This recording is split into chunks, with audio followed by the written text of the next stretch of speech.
Things are in full bloom as we enter the peak spring season here in St. Lucie County. See what's growing on our preserves next on Inside St. Lucie.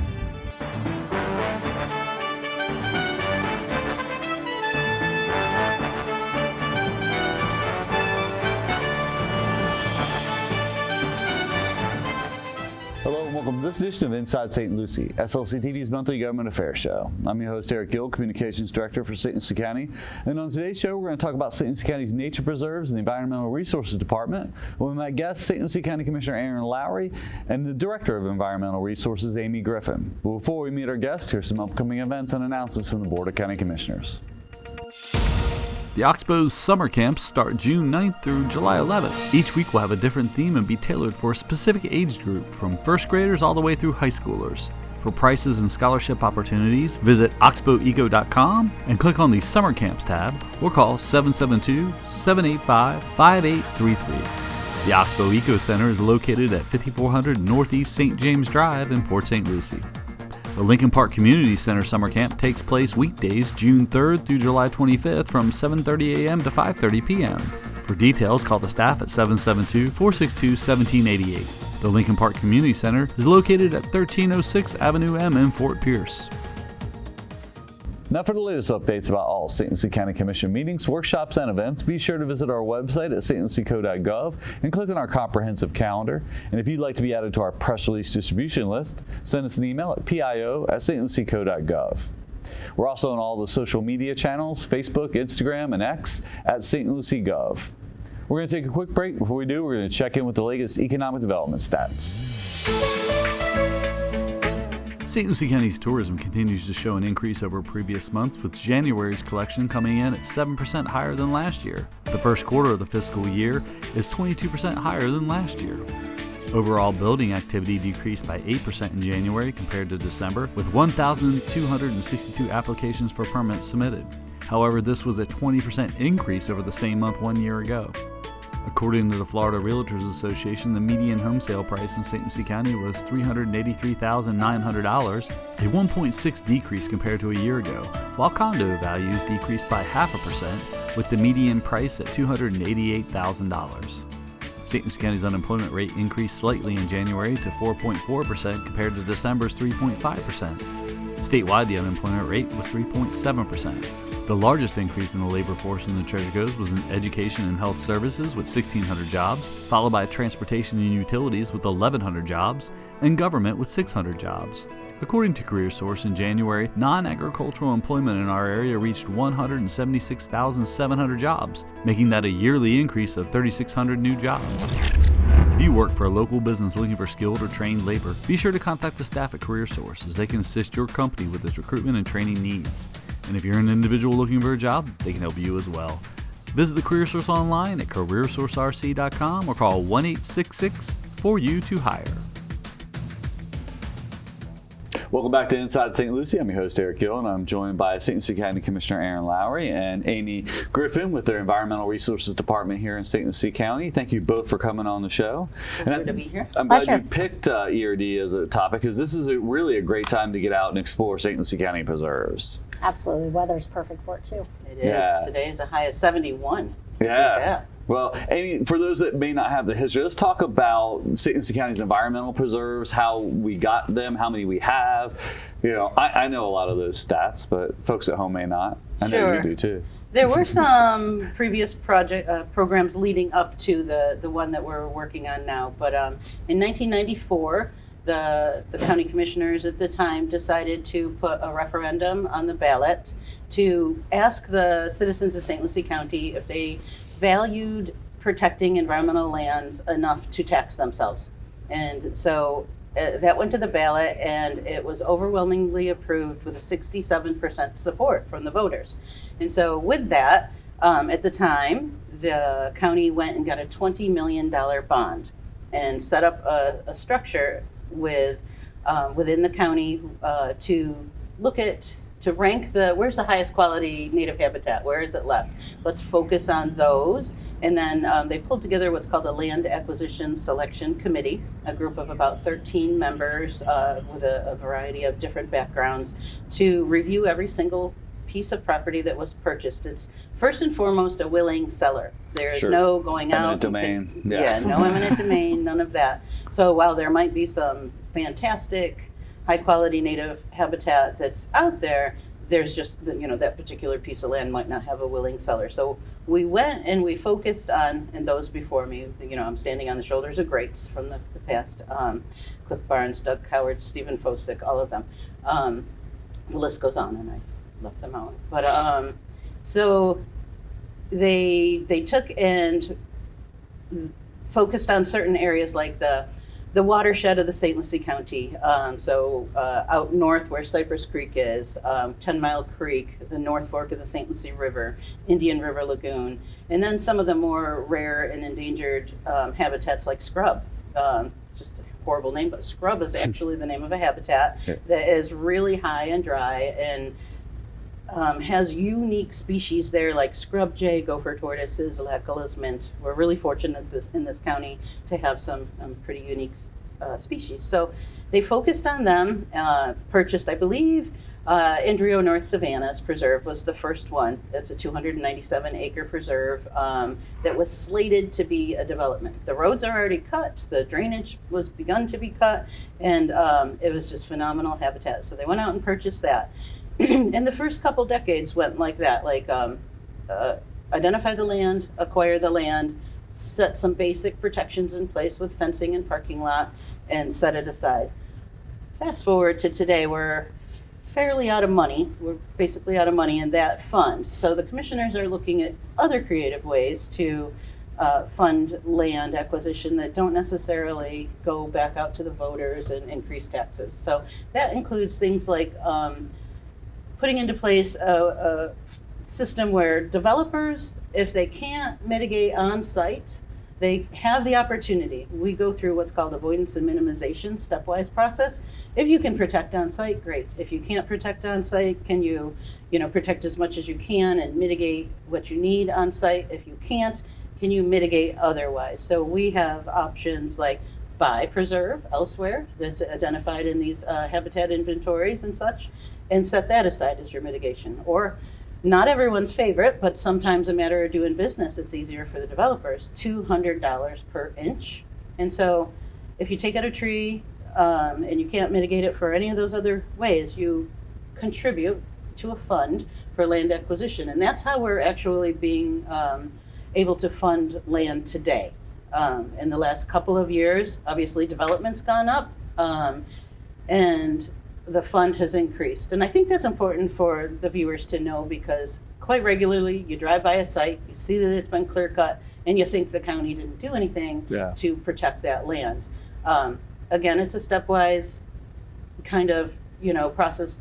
Last resort, if you have to mitigate off-site, you mitigate off-site.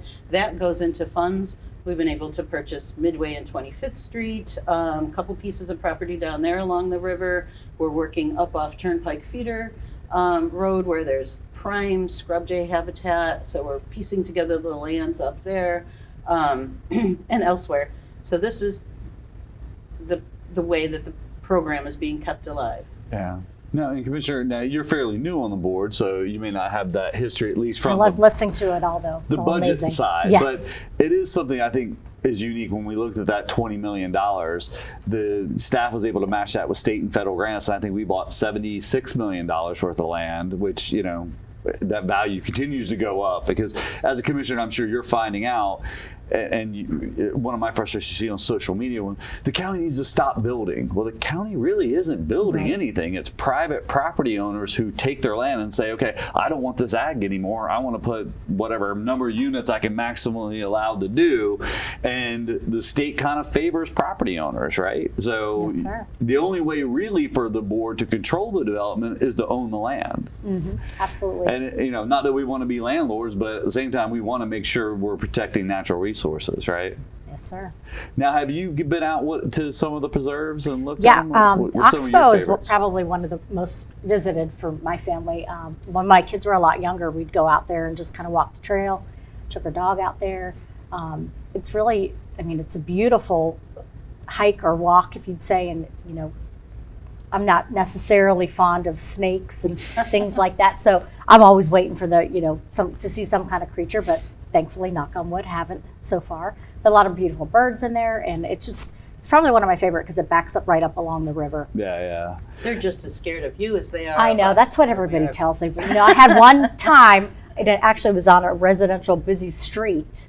Like I was walking a sidewalk and I had a snake like walk in front of me. From there on, I'm like petrified everywhere I go. But no, I've never seen anything that would be, harmful or, a lot of fun things to see. Absolutely. And Eric, you did bring up a great point about the leveraging of resources. The goal from the onset was to try to not just go out and spend that $20 million on $20 million worth of land. So the Land Acquisition Selection Committee and the staff worked crazy hard to leverage those resources, and we do have a 4-to-1 at this point return on investment if we continue consider those things like the tree mitigation properties and the donations that have come into the property. So the leveraging of resources and return on investment is huge. And then you mentioned getting out and enjoying them. Yeah. That's the next phase. So we've purchased them, we've set them aside, we've protected them.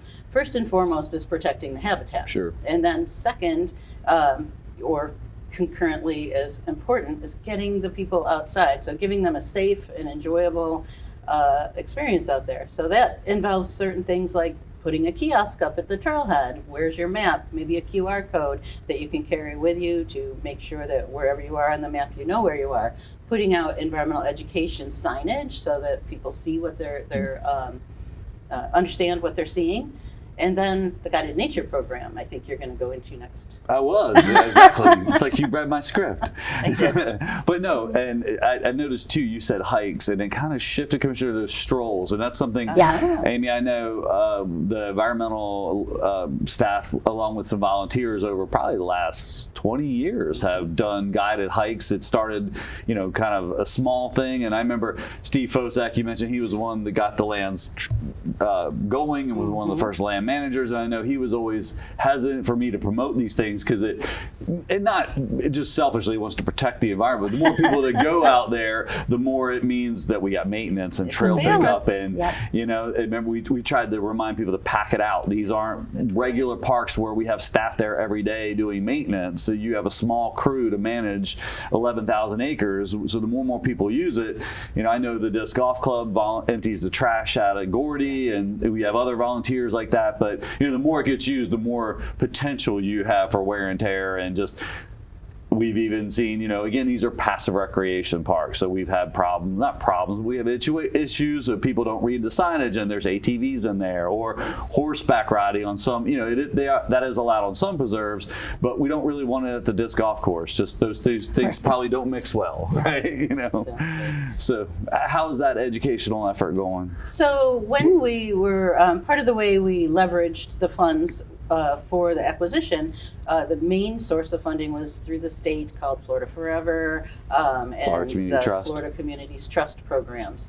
With those grants for return of acquisition dollars comes a list of obligations. They're what you would expect. You need a nature trail, maybe some observation towers, a boardwalk through the wetland, and then a couple of passive recreation elements like disc golf course, which is perfect in a couple of the preserves. There's already impacted areas, so you all as players love that challenge of playing the disc golf around the trees or around the wetland or whatnot. So Gordy Road Recreation Area off of Gordy, St. Lucie Village, now known as Donald B. Moore, up in St. Lucie Village.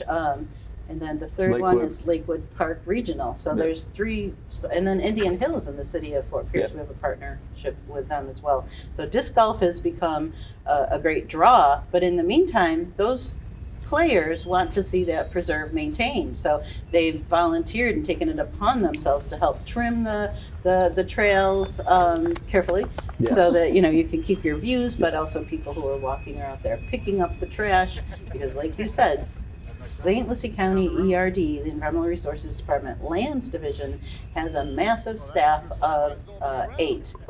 And 6 of those folks are the field crew, and 3 are the manager and the 2 coordinators. The 2 coordinators are writing grants, writing grant reports, writing these Florida Communities Trust reporting, a lot of that, writing the creating the restoration plans that we'll talk about and all of that. But the 6 that are in the field, that's at 6, taking care of, the lands that we've purchased that are under our management, so about 10,000 lands that are purchased that we share management with the Parks Department and the mosquito control, and even some of the lands that have purchased are now in Port St. Lucie ownership and state DEP ownership. So the question is, how many lands were purchased? That's different than how many lands do we manage today. But 6 folks, and they go out there. They're an amazing, hardworking, dedicated group, well-trained for prescribed fires, both, and that's a whole nother show probably, why prescribed fires are important, and then attacking or responding to wildfires, and then the passive recreation elements. Have you had a chance to go on any of these guided hikes that we were No, talking but about? this next week I'm going to be in Tallahassee. I didn't get to tell you this. I'm going to be with Florida Association of Counties, and we're going to be visiting Tall Timbers. We're doing like a field trip to go learn about wildfire preservation, and I'm really excited about that, to see. That's fantastic. It's really important firsthand. as if you just leave a piece of property alone, a couple things happen. Yeah. It succeeds into monocultures of maybe just pine trees and really heavy saw palmetto. And the exotics move in, Brazilian pepper, Australian pine, melaleuca, all those. Fires are the easiest and cheapest way to manage. I mean, we don't have to go out and do the mechanical grinding down. We don't have to spray tons of glyphosate for the exotics. We still have to do that as necessary, but the biggest bang and best for the habitat and for the people is a prescribed fire. That's mimicking nature. That's what used to happen. So it keeps Jackson, that you've made a understory decision on where you're down, going to which play opens college up the football. light Go ahead and and allows talk a about whole it. lot more diversity of plants to come in, like the grasses and stuff that gopher tortoises eat, and the other, like pawpaws that other critters eat, and all sorts of variety of plants that And animals are smart. I see some people like, well, what about all the birds that when you do these? I'm like, they're not gonna stay in the fire. They smell the smoke. They temporarily move out. Gopher tortoises the same way, right? That's why they have those long burrows that go down there, right? They become those burrows become fire shelters for other critters in the forest. So true. First of all, not the entire site is burnt at once. Sure. That's Right. just poor practice. Yeah. We break it up into units. So this unit, there might be a 297-acre Indrio North Savannas, but we're only breaking it up into 40-acre blocks at a time. And we burn that 40 acres. So that's short enough where the critters can run if they run or move if they move. And as you mentioned, the gopher tortoise has a burrow that there's been observed over 300 commensal species. So other critters get in there and weather out the fire, mice and reptiles and frogs and all sorts of different things. So that helps them, and birds can fly. And then we, of course, don't do birds during certain nesting seasons. Like right now, it's scrub jay nesting season. So we're not going to burn the prime scrub jay habitat. So we have to wait another season for that to happen, to do those burns. So there is not just going out to the site, dropping a match. Right. And I think that's important because a lot of residents, when they see, like recently we did one, I think at the Savannas, there was Yes, a prescribed burn. Yeah. And, residents, freak out. Of course, you see fire and smoke, you think, it's dangerous. But the whole science behind it is so interesting. Yeah. I feel like people that live in Florida, we think of Florida as palm trees and beaches, and there's so much more to it in nature than just that. I love the beach and all, but exactly. it is incredible that it's you have to burn to keep the whole ecosystem and everything from getting out of hand, from having like wildfires like you see in California or elsewhere. Exactly. Yeah, that's the thing we're trying to prevent. We'd rather have a controlled burn than a wildfire. And to circle back to what you said earlier, you all as commissioners are working hard to make sure that development isn't out of control, it's in the right places, and all of these natural areas contribute. They're a vital part of the quality of life of St. Lucie County. It's why people who grew up here stay here. Those of us that are transplants, I've been here 27 years, so longer than some Florpiercians have been alive. But that's why we move here, and it's why businesses move here. To build economic development, they look at the quality of life and the green spaces and the walkability with our greenways and trails, and then education and crime and all those other. But we're a vital part of that picture. Yeah. Yeah, absolutely. Preservation. Well, I did want to circle back. Amy, you talked a little bit about the Indrio, that Indrio Preserve. It was one of the first ones we purchased, and there's been some work going on recently there that caused a little stir on social media. The work being done there is not any development. We're not building condos in any of our preserves. We're not increasing, and all we're really doing is improving the water quality and the wetlands that were existing in there. People may not know they saw that big lake there. Oh, that's a natural lake. That was a man-made lake because of a sand mine that was built there, and it could have been, what, 4,000 homes on that property or more? Absolutely. 297 acres with a multifamily density. I mean, who knows what could have been on there, but I think that was the math. And yes, that lake that was there is an isolated system. It was dug in the wetlands way back when, before permittings were required or something, so that it captured the goal was to get the sand out to build more houses. Build more houses. Yeah. So then it ended up being this isolated system. The wetlands to the north don't, communicate Flow, with it. They yeah. don't flow into it. The wetlands to the south don't flow into it. So we worked with our water quality division In Public Works? in Public Works, and they engineered. Well, they got the funding to go out to help engineer a system so that it reconnects these marshes, and to the north and the south. And this is a multifaceted positive thing. It improves water quality. So the water that's flowing into this lake now gets cleansed. Right now, we're in the middle of the construction, so it's ugly. I mean, Sure. we're breaking down berms. If you went up to the lake before, it's a sheer drop off, rather dangerous actually, in an old mine with lots of rubble in there. So, it's not something that we wanted to continue to have there. So there's spreading out the knocking down the incline, the berms, shelf, yeah. exactly, more gradual slopages, and connecting the systems. And then in the next week or so, by the time this airs, it'll probably be completely done. More than half of the, or around half of the cost is all plants. So they're bringing in over $400,000 worth of plants to just restore these. It's called littoral shelves. So some are in the water, some are on the shoreline, and some are upland. That also provides wildlife habitat. So, in this particular area where they're knocking down berms, yes, it's a big dirt. Yeah, it looks right now. messy now. Just Yeah. like when we resurface roads, right? Exactly. When we rip up all that concrete, it looks horrible. But that's only, halfway through the project. And we all know with storms, there's, water needs to go someplace. We've had a lot of 100-year storms in the last couple of years. And this is a whole session for your water quality folks to talk about. But by doing this, we can hold more water, and that's really critical to those neighborhoods up in that north part of that county. It's a human benefit to this whole thing. So there's the holding more water, cleaning the water before it recharges into the aquifers, and then provides more wildlife.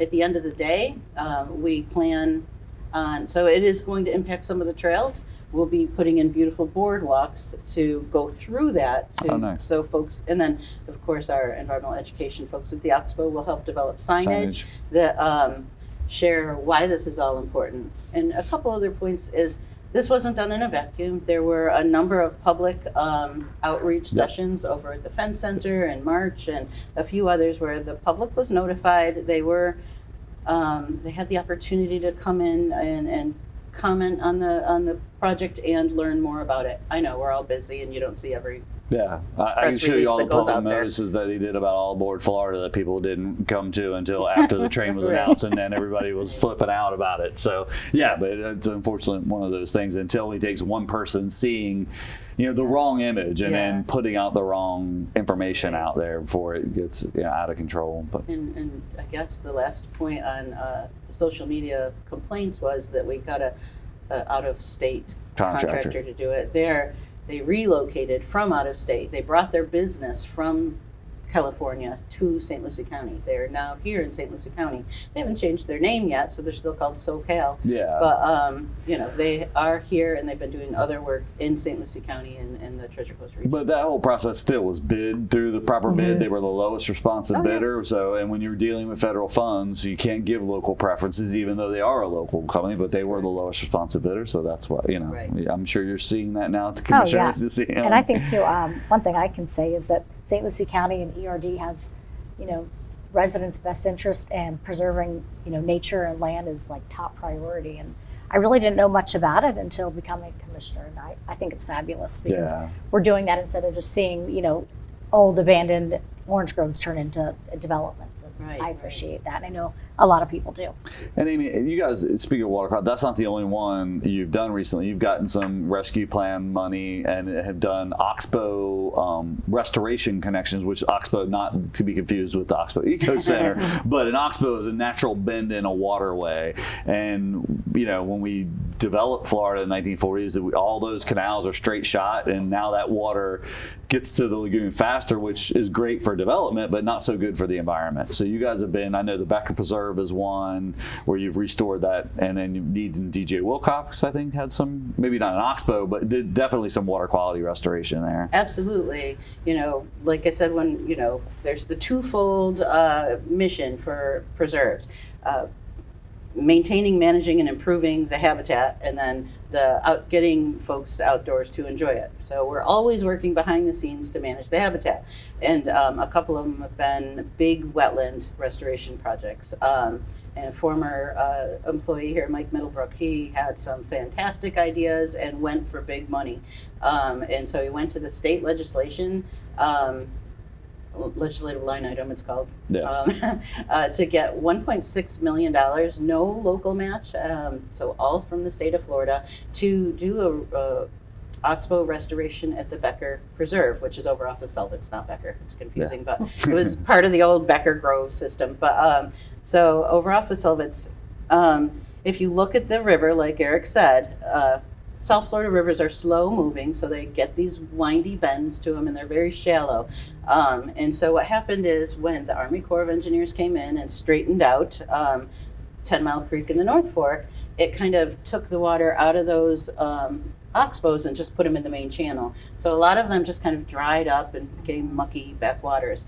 And so the one at the Oxbow, or at the Becker property, really was simply removing an earthen berm that had been put in, doing a little bit of dredging, and reconnecting the Oxbow to the main channel, and it's gorgeous. If you have not been out to the Richard E. Becker to see the Oxbow restoration, it's just phenomenal. It's working really well. There's sandbars that do collect in the mouth of the river and then go out depending on the storms, because in that section of the river, when it rains, it floods, flows down there. But these Oxbow restorations also give more area along the natural areas to attenuate. So it's not just running down and going to tide and pouring into the Indian River Lagoon, dumping with it all the nitrogen and phosphorus, and then putting silt over the seagrasses, and that ongoing domino of effects. This is so important. It's a puzzle piece of the whole Indian River Lagoon health as well. So because of that, we cut off our access to the little island. We then went for a Regional Trails Program grant and went through the vetting process. We have Summerlands, a local company, building a bridge over the Oxbow and a little kayak launch, nice kayak launch, to restore the accessibility. Also over at Ancient Oaks, there's a ditch. So you know where the Winn-Dixie Plaza is, and the Kmart and all of, not Kmart, I'm sorry, it's up there, Burger King and all of that. All of that stormwater runs off of the parking lots in those areas, and they dump into this ditch. I think it's called Merritt Ditch, I'm not sure. And then just goes straight out to the North Fork, just north of White City Park. So what the plan is here, and this is all engineers and water quality folks, is to reroute that water into the wetlands that were historically existing in Ancient Oaks Preserve, also known as Weldon B. Lewis Preserve. It's another beautiful hybrid space with Parks Department having big soccer fields and playgrounds and such, and we have a 40-acre preserve, so we co-manage it. But water quality needs to improve the water. This is a public property that the wetlands need rehydration. it was total win-win. Redirect that ditch water through the wetlands, allow attenuation and cleansing before it's any, if at all, is released back into that Merritt ditch and then dumped into the North Fork. So much cleaner once it comes out. George Lestrange was the third one you mentioned. Same thing. So there was actually a report done a couple decades ago by people like Jeff Beal and the Aquatic Preserve folks and the Fish and Wildlife folks that identified all the historic oxbows that have been cut off. And so we're working one by one, but there were about 20 of them. Wow. System wide. And so that's another one in a property that's already owned by the county that's ripe for, restoration. So just knocking down some structures that prevent the water to flow in, allow the water to flow, doing some replanting, all of that. So it's all beneficial. Nice. I think Amy could have her own show. She's I'm a sorry. wealth. No, you're such a wealth of knowledge that I think like our community needs to know and be educated more. Like I could just sit and listen to you all day, every day. Well, Thank yeah, you. that's That's what amazing. most people say to me when I go on this stand. No, I love it. No, I that's love why it. I think more people should sign up for the guided hikes. And even though Yeah. it Oh, doesn't lead absolutely. them, Oh, but no. I mean, We have an army. they have a great mix of staff and volunteers that do it, and and then we talk about rebranding it to strolls instead of hikes because hikes scare people. Yeah, you say hike and I'm like, oh god, Yeah, go I don't know that I Sometimes can handle it's that. a Yeah. half a mile walk. Yeah. I mean, I've done a couple. We've done some photography ones. We've done intro to disc Mm-hmm. golf. So Yeah, there is a wide range. I mean, you can go join a hike out at Bluefield and walk over For 4 days. miles Yeah. for days. And if you go with a hike or you go on your own, you got to be prepared. You got to have your water, and you got to Sunscreen. let people know where you are. Yeah. Sunscreen, those kinds of things. Give yourself enough time before sunset. But the majority of the guided nature programs are really strolls, and there's so many different preserves out there that so many people don't know about. Sweetwater off of 25th Street across from the Fort Pierce Central, Petravis Family Preserve down off of the end of Palmetto, Gordy Road Recreation Gordy. all the way to the down at the end. It's not just disc golf, Eric. no, I know There's- there's a trail. I've been on. There's on all a of them. beautiful nature trail there. 10 Mile Creek Preserve, just before you get to the Yep. Gordy Road Preserve, takes you up and down these undulating trails that run along 10 Mile Creek.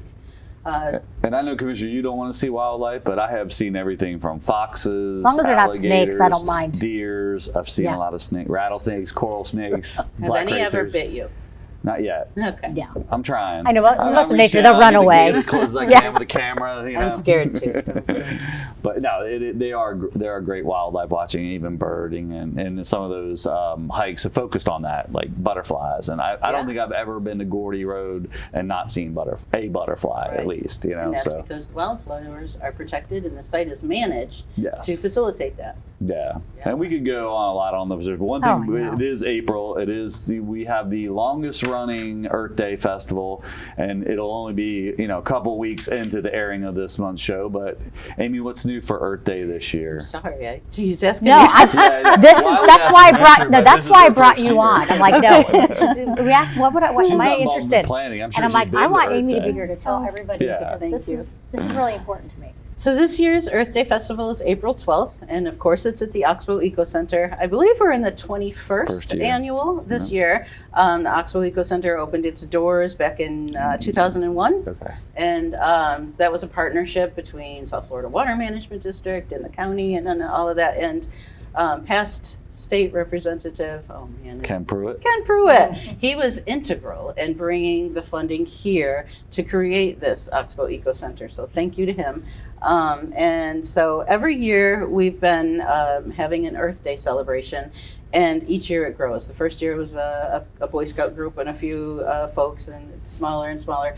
Last year was our largest yet, with well over 7,000 attendees. And we have over 70 booths of everything from as you'd expect, the local conservation organizations, St. Animal Lucie, Rescue, yeah, yeah. exactly, Audubon Society, all of those. We have the federal and, well, I don't know about federal this year. There's the agencies that are involved in protecting natural resources at their level as well. State DEP for the beautiful state parks that are here in St. Lucie County. Fish and Wildlife Law Enforcement, they're here. So a wide array, as well as like community organizations like the Children's Services Council, who's also a phenomenal sponsor every single year. great organizations like the Boys and Girls Club, they have provided volunteer help to, and last year they ran the welcome booth, and they also had that amazing food truck that they provide where it gives the kids the ability to learn job skills while they're, volunteering and all. So I like to just say free family fun. It's free, 10 a.m. to 4 p.m. at the Oxbow. You park up at the schools. We have a great partnership with the schools. Lots of parking up there. And there's constant shuttles with our other amazing partners, the transit department here in St. Lucie County. So the ART buses are running people and down to the site. It's only a quarter mile, half-mile walk, so you could can walk truck as it well. if you want to, Or ride your bicycle in. We get a lot of people riding their bicycles. Each booth has something different, and many of them have what's called an eco challenge. So the little kids know this. They get their postcard or whatever, and they do on their scavenger hunt, and they get prizes at the end. That's pretty exciting. Music, like I say, who is the band this year? I wrote it down because I don't have the memory. I don't either. Joey Calderio? That sounds right. Okay. Yeah. I'm sure it's going to be great because every year the music is great, and at the end of the day we have to okay guys, wrap stop it up. dancing. We got to close up. You don't have to go home, but you can't stay here. That's right. And it wouldn't happen without the amazing leadership of Erin Cartmill, the manager of the Oxbow, and her team. It's as you know, running the Red Barn, it's a lot to hold an event. So many pieces and coordination. So they're doing all of that and making sure it hits all those marks. But also, it wouldn't happen without our amazing sponsors. So we do reach out to the community for funding, and we have some high-level sponsors with High Tide Boats and Res Environmental Consulting, Culpeper Turpinning. I already mentioned Boys and Girls Club and Children's Services Council, Dean Mead, CapTech Engineering, Advanced Restoration, Mike's Organic Topsoil, and so many more. They're all going to be highlighted throughout the event. But come on out, you won't be disappointed. So is Erin going to get up at 4 in the morning with me again to do Channel 5 and a promo that week? I bet you will. She's unstoppable. I'd love to. Oh, yeah. I both want Erins. to be on Yeah. there. Yeah, okay. I'll get you Commissioner's going to be on there too. Let's Yes. do it. We'll get them in. That's We'll get fantastic. TA to come back and do it. But Okay. and then hopefully the hamster wheel guy is going to Yeah. be here for the shaved ice. So you can get on this hamster wheel. Human hamster Yes, wheel. I've seen that. Yeah, and make it That's the coolest thing. leg power to shave your own ice. It's Yeah, pretty fun. and then you get to pick your Flavors, the flavors. Yeah, very So, exciting. Commissioner, have you Cool. been to Earth Yes, Day? it's been a long time, Yeah. but last year was The kids are all campaign good. season, so I hadn't had many things going on. But we live not too far from Selvets, and it's just incredible to see the amount of people that come out. Right, it's a deep dive. Yeah. So many people, well, who does this? Who takes care of that? Why isn't this Yeah. being done? You can go talk face to face to that water quality division, to the libraries, to the like I said, all the other organizations we've Yeah. listed, and really get your questions answered. All And I right. think to mention, I know you might have talked about the Oxbow in a previous Yeah. session, but there's so many educational opportunities there for parents and kids, Absolutely. and even teachers and people in the community. That I feel like the education is a huge part of understanding what we have here in St. Lucie County. That's one of the things that sets the Oxbow above the rest. They have true curriculum-based programming. They work really closely with the school district, and they bring they have teacher work days on site and off site. Our staff travels out to the schools because it's not always possible for them to come to the Oxbow, and work on what things do you need to hit to make this curriculum based, make it school district acceptable, so that it's hitting the things that you guys are testing for, or all of that. So that is a really unique thing right there. We also have school groups come in. Just about every single, I think it's 4th grade, comes into the Oxbow. And then there are schools that can't afford to do that. So what the Oxbow folks have done, have started this partnership with a marathon group. I don't run marathons, but Me either. Me neither. so over at the George Lestrange Preserve, I think this is maybe it's 4th or 5th. I don't say maybe 5th. Okay, we had a delay during COVID, COVID, yeah. but yeah, I think 5th. So people love running marathons out in the woods. So this trail-based running, and there's like a 20-plus mile or kilometer Yeah. It's option, 5K, and like yeah. a 5K, an 8K, and a 20K. I think Yeah. it is. And so people pay to participate. They get, big medals and all sorts of other typical marathon swag. But a portion of those proceeds go to bringing under-resourced schools over to the Oxbow. So Awesome. last year it was Chester A. Moore. They were able to pay for busing to get the kids out to the Oxbow. And this year it's White City Elementary. Awesome. Yeah, so I love that, right? I mean, And that usually happens. It's a Pelican, what do they call it? The Osprey Run. Osprey Trail And it's Run, usually exactly. in September. And last year, the poor runners, we had a couple weeks of rain beforehand, and I had pictures of them running through, knee-deep water in some of those trails. But they sucked it up and pushed through. Exactly. They had a good turnout. And we like it at the at George Lestrange. We're trying to see if there's any other sites that might be suitable as well, Sure. just to kind of get Yeah. people, out and about. Yeah, Anything yeah. to get exposure to, get more people people to on the learn. trails, There's yeah. different preserves out there. Absolutely. Yeah, for sure. And we're running short on time, but real quick, Amy, anything else you want to mention about the preserves, things happening? I know we got a new tower going in at Walton Scrub. Well, before we run out of time, I think one of I was Commissioner gonna do- Yes, Lowry's let's talk about biggest that one. passion. Yes. It's true. We never did talk That's about the most Meyer Stickle. important I going- know. yeah. Sorry. So we have a preserve. It's just called at the moment Meyer Stickle. Those are the Yeah. folks we purchased it from. That name is not going to Sure. last with it. But in fact, that will be part of the thing going on, is to rename it. When we wrote our Florida Communities Trust grant after we purchased it, one of the excellence points we wrote into it was to make it a unique ability accessible preserve. And honestly, there was a couple of years after that was written that we didn't necessarily know how to take that step forward.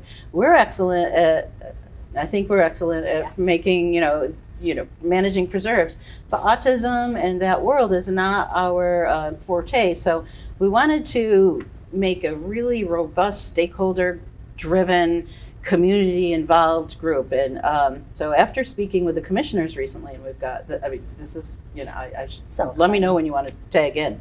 Yeah, I know. This when Amy was talking about this, one of our first meetings early on, and she said something about autism, and like the word just, and I said, wait a second, I can help with this. Like, this is been my career, and my passion's always been about helping special needs community, and I just got so excited. I felt like, oh my goodness, this is coming full circle for me. As a commissioner, I never thought I'd be able to use my prior career skills, in local government. But, not only that, but be able to connect them with a good panel of people that are professionals, that, not only professionals, but families and parents of those that have children on the autism spectrum, and what works best for them. And I feel like, this population of children and adults just don't have enough in the community, and the fact that the county is going to be creating this preserve that's specifically going to be designed for their needs is absolutely incredible. So I'm so Right. super excited about this one. So, we have a steering committee. We've pulled together a steering committee to help, everything to guide us down what signs to use, to how to make the sensory areas. Autism, from what I'm understanding, again, it's not a precise diagnosis. There's a Sure. It's a enormous, wide spectrum. and that's Yep. why it's called a spectrum.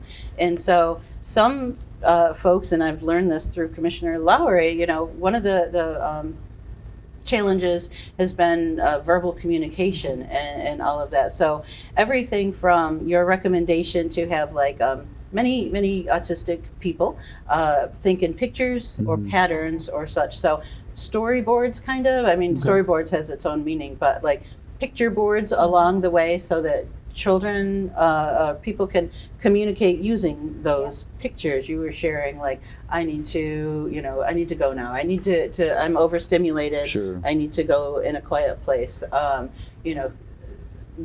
These boards, communication boards. Communication boards. Yeah. Yeah, Exactly. So Picture symbols and things wow. like that they can relate to nature, and Right. maybe having some sort of a lot of autistic children that are nonverbal or just beginning to communicate will use a device, electronic device, Sure. to Yep. communicate, and we can incorporate some of the symbols of things that they're going to see in nature and the preserve on their device, maybe by using a QR QR code codes, yeah. or something. So Nice. I'm really excited. I think Yeah. that it's going to put St. Lucie County on the map, for, Right. kind of setting this standard of, we're going above and beyond. And I'm so excited. It's probably my favorite thing. I mean, there's a lot of favorite things about being a county commissioner, Sure. but It's a very this is truly like close to my heart. soul-enriching And I feel project. like I can be a voice and really, truly help. To So. back up a little bit, preserves are not necessarily required to be ADA accessible. I was going to bring that up because that Yeah. question came up when, you're building a 60-foot observation tower. How am I going to get to the top? How are you going to make it accessible? The Right? Americans with Disability Act requires basically a community to be looked at as a whole and experiences to be provided. So we have at the Oxbow Eco Center, ADAs, some of the trails are ADA accessible. Sure. We have the ADA off-road wheelchair, which we're hoping to get replaced this year with a grant. And we're looking at Becker to put in some ADA amenities. But this preserve, we're hoping to be fully 100% ADA accessible, from the parking to the restroom to the pavilion to the nature trail to even the boardwalks and the water access. And safety is a huge concern. Some of my research that I did was that there's two reasons parents and caregivers with children with autism don't go out to preserves. It's safety and just that stigma.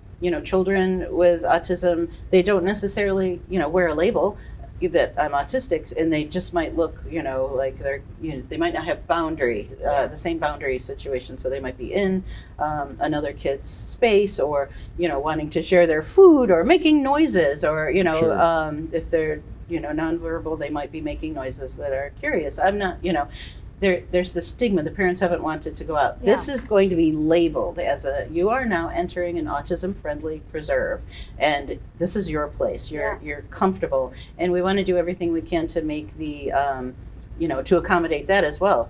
Even just sitting areas for the caregivers and the parents at every single sensory area that we're doing. Then safety. Obviously, we're not going to have free, wide, straight runs to Sure. the river and other water areas or the road. There's going to be natural features that help to provide safety and prevent those things. Our model at this point, there is nothing in St. Lucie County to connect children to nature. And there's nothing on the Treasure Coast at all. There's a couple maybe in Jupiter that have been what we're looking at as a model, but the big model is the Autism Nature Trail up in Letchworth State Park in upstate New York. Temple Grandin, Dr. Yes. Temple Grandin was huge in helping to develop that preserve, and everything from the curvature of the trail and having certain areas where children can go and what'd you call them, Zen dens or something like that, like quiet. Just kind of have a calming Okay, space and yeah. desensitize a little bit. To other areas where there's musical outdoor, Sure. Yeah. all nature related, and Sure. first and foremost preserving the nature that's there. Yeah. But connecting people to nature is in itself a form of therapy. And I feel like parents, some parents feel, their child may have specific needs that other typical locations can't accommodate, or if they Sure. take their child to a park and their child's having a meltdown, that, I don't want to be put in that position. But this is Sure. going to be a place, and it's not like, you have to go here, but it's going to be Sure. a place that they can relax and they can feel at home. And, Yeah. it's going to start making them feel like this is the norm now. We want them to feel comfortable going to all of our preserves and parks, but this is a place that they're really going to get a lot of attention, and I think it's so exciting Right. to be a part of. And we want to develop it right. We don't want to just throw something at the wall and see if it Yeah. sticks. So Sure. we have hired the Treasure Coast Regional Planning Council to oversee and facilitate this robust stakeholder engagement group, and starting with a steering committee of caregivers, parents, people in the field, speech pathologists, therapists, all of that, so that we're making sure we're hitting the targets. Then we're going to be doing focus groups with children, focus groups with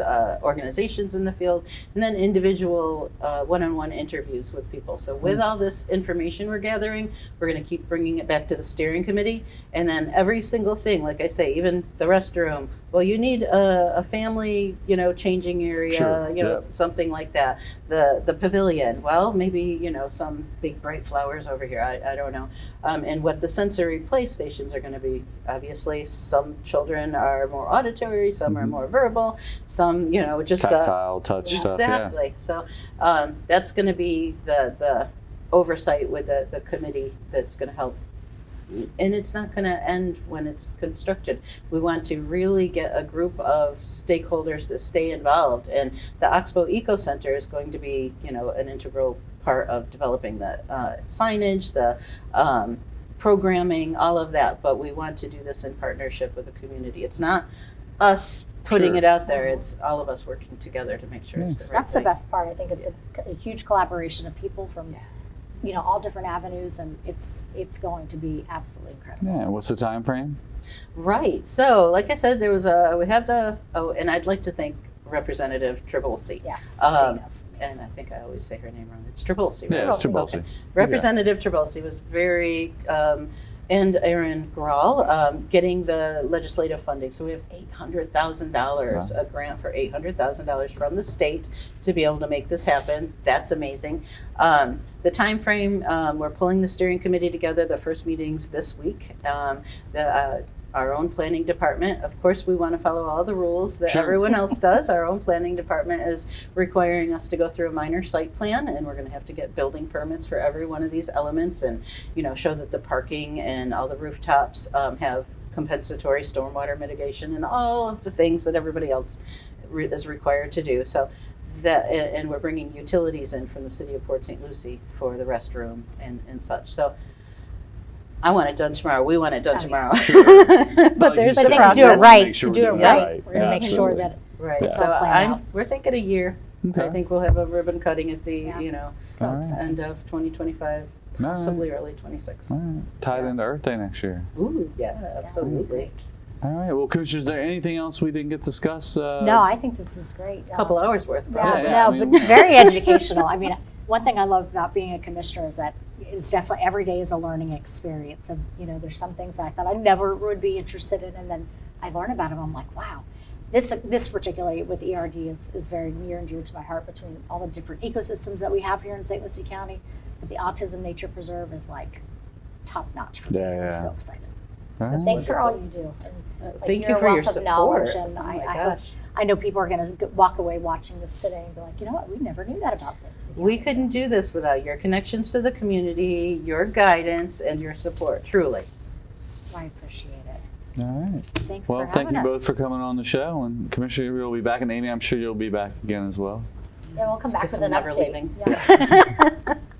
Well, don't go anywhere. We're going to take a quick break. Before we do, we're going to check in with some projects being done by our Public Works Department. On behalf of St. Lucie County Public Works, Asphalt Paving Systems is repaving 19 roads in the county in 2025.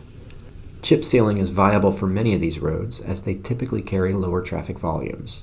Crews first reclaimed the existing asphalt millings. Cement is mixed with that material, improving the overall structure of the road. After the road is prepared, a thin layer of heated asphalt liquid is sprayed. Small chips are then placed and compacted. Once complete, chip seals can add 10 to 15 years of life to the roadway. This process can leave small rocks or pieces of asphalt along the surface. To try and prevent kicking up that debris, please drive with extra caution and obey speed limits. Learn more at stlucieco.gov. We hope you've enjoyed this edition of Inside St. Lucie. We hope you'll tune in again next month. If you have topics or subjects you'd like to see covered on the program relating to St. Lucie County, give us a call at 772-462-1791 or send us an email at pio@stlucieco.gov. And if you'd like to see previously aired episodes of this or other SLC TV programs, visit our YouTube channel at youtube.stluciegov. I'm Eric Gill. For myself and the staff, thanks for watching.